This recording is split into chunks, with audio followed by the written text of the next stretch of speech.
Hello everyone. तो कैसे हैं आप सभी। इस वीडियो में बात करने वाले हैं एसएससी सीजीएल 2025 के बारे में। साथ ही साथ एक आरटीआई रिप्लाई आई है जो कि पोस्टल असिस्टेंट और सॉर्टिंग असिस्टेंट की है सीजीएल 2025 को लेकर के। तो उसको भी देखेंगे कि किस जगह की वो आरटीआई रिप्लाई है और कितनी वैकेंसी हैं और किस किस कैटेगरी में वैकेंसी वो भी देखेंगे हम लोग।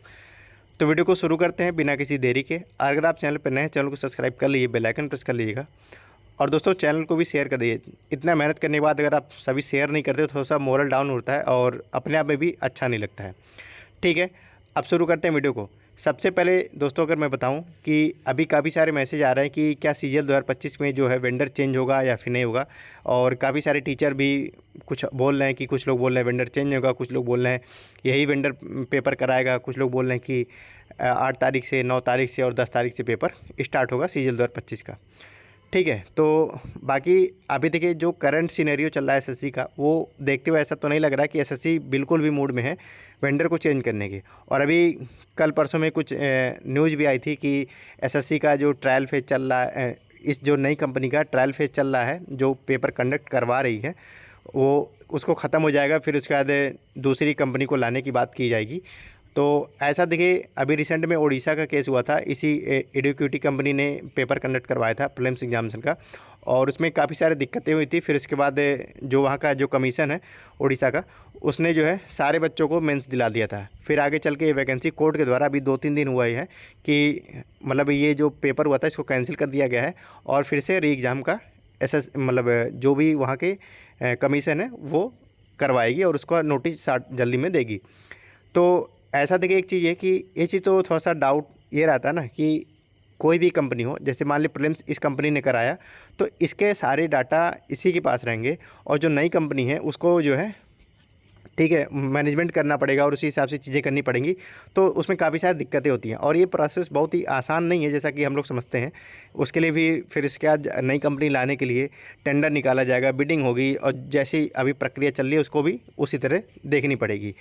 तो मेरे हिसाब से ऐसा तो अभी थोड़ा सा कम ही चांस लग रहा है कि ये कंपनी जो है हटने वाली है और सीजीएल 2025 दूसरी कंपनी कराने वाली है। लेकिन होने को कुछ भी हो सकता है, हर चीज़ अपने आप में 100% नहीं होती है कि ये होगा तो यही होगा या फिर ये नहीं होगा, कुछ भी हो सकता है। अनसर्टेनिटी तो हर जगह होती है। बाकी जो भी चीज़ें होंगी मैं आप सभी को बताता रहता हूँ। तो टेलीग्राम चैनल को ज्वाइन कर लीजिएगा जिसका लिंक इस वीडियो के डिस्क्रिप्शन बॉक्स में रखा हुआ है, तो वहाँ पर भी उसको ज्वाइन कर लीजिएगा। अब बात करते हैं जो आरटीआई रिप्लाई आई है।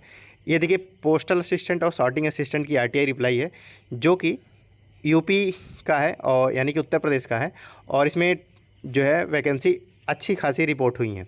ठीक है, तो सबसे पहले बात करें अगर पोस्टल असिस्टेंट की जो वैकेंसी है वो 251 वैकेंसी है। ठीक है, जिसमें अगर यूआर कैटेगरी की बात करें तो 105 वैकेंसी है और उसके बाद जो है ईडब्ल्यूएस कैटेगरी की बात करें तो 24 वैकेंसी है। साथ ही साथ ओबीसी की 50 वैकेंसी और जो एससी की जो है 45 और एसटी की जो है 11 वैकेंसी है। वहीं अगर एसए यानी कि सॉर्टिंग असिस्टेंट की अगर हम लोग बात करें तो सॉर्टिंग असिस्टेंट की लगभग जो है 40 वैकेंसी रिपोर्ट हुई हैं, जिसमें अगर देखा जाए तो 15 वैकेंसी जो है यूआर कैटेगरी की है। उसके बाद 15 वैकेंसी के बाद जो है ईडब्ल्यूएस में 3 वैकेंसी है और 9 वैकेंसी जो है आपका ओबीसी कैटेगरी में, एससी में 7 वैकेंसी और जो है एसटी कैटेगरी में 3 वैकेंसी है। तो कुल मिला के ये जो वैकेंसी है अभी यूपी में 251 पोस्टल असिस्टेंट की है, 40 वैकेंसी जो है सॉर्टिंग असिस्टेंट की। तो टोटल मिला के यहाँ का जो है 291 वैकेंसी रिपोर्ट की गई हैं इस सीजीएल 2025 के लिए। ठीक है, और अगर अभी तक जो भी पोस्टल असिस्टेंट और सॉर्टिंग असिस्टेंट की जो भी वैकेंसी की आरटीआई रिप्लाई आई हैं या फिर जो भी अपडेट मिली है उसके बिहाफ पे अभी तक लगभग 1400 वैकेंसी रिपोर्ट हो चुकी हैं पोस्टल असिस्टेंट और सॉर्टिंग असिस्टेंट की अभी तक।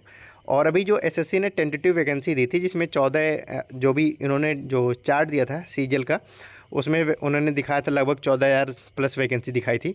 लेकिन उसमें ये जो आई थिंक पोस्टल असिस्टेंट और सॉर्टिंग असिस्टेंट की ये वैकेंसी इंक्लूड नहीं है। और अभी काफ़ी सारे जोन हैं जिन्होंने अभी तक अपनी जो है जो वैकेंसी है उसको रिलीज़ नहीं की है और या फिर एसएससी को बताया नहीं है।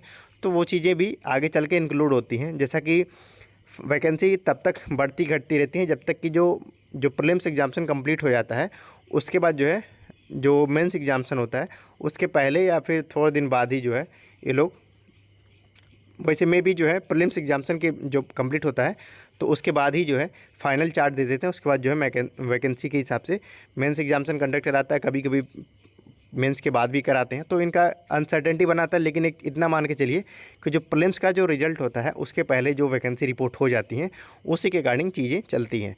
और अगर जैसे सपोज करिए कि प्रीलिम्स एग्जामिनेशन हो गया, उसके बाद जो इन्होंने चार्ट दे दी तो उसके बाद उसी के हिसाब से रेशियो में जो भी है कैंडिडेट सेलेक्ट किए जाते हैं मेंस एग्जामिनेशन के लिए। लेकिन इन कुछ केसों में ऐसा होता है कि फाइनल जब फाइनल सिलेक्शन वाला जो रिजल्ट होता है तो कुछ वैकेंसी अगर कोई डिपार्टमेंट रिड्यूस कर लेता है या फिर वापस ले लेता है तो थोड़ा बहुत घटना बढ़ना लगा रहता है उसमें। तो ये चीज़ें हैं, बाकी ये अपडेट थी। बाकी वैकेंसी के रिगार्डिंग जो भी अपडेट हुई मैं आपको अपडेट करता रहता हूँ और अपडेट भी करता रहूँगा। तो इसलिए चैनल को भी सब्सक्राइब कर लिए, बेल आइकन प्रेस कर लीजिएगा और टेलीग्राम को ज्वाइन कर लीजिएगा। बाकी चैनल को भी सपोर्ट करिए, आप सभी के लिए मतलब इतना मेहनत करता हूँ तो इतना तो आप सभी को भी करना चाहिए कि चैनल को सपोर्ट करते रहना चाहिए। Thank you everyone.